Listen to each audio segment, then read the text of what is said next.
Miarabanao manokana indray androany tafahoana aminao eto amin'izao fotoana izao Jaona 7:20 andininy voalohany dia ny tapany farany manambara hoe ary rehefa tia azy amin'izao tontolo izao izy dia tia azy hatramin'ny farany. Averiko indray mandeha, rehefa tiany azy ao amin'izao tontolo izao izy dia tia azy hatramin'ny farany. Ry havana, ry namana, ianao izay mihaino androany, anisan'ny olona nagoavana amin'izao vaninandro izao dia ity resaka fitiavana ity, satria maro ny olona tia ary tena tia, fa vitsy ny tena tia hatramin'ny farany.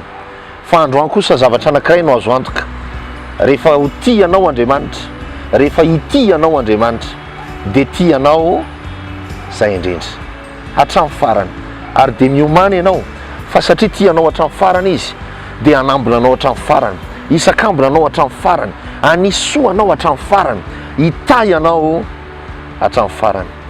Hita ianao any Andriamanitra ary manasa anao kosa nefa androany, ndao zasy ianao hanaraka azy hatramin'ny farany. Ho tahin'ny Tompo ane ianao. Amen.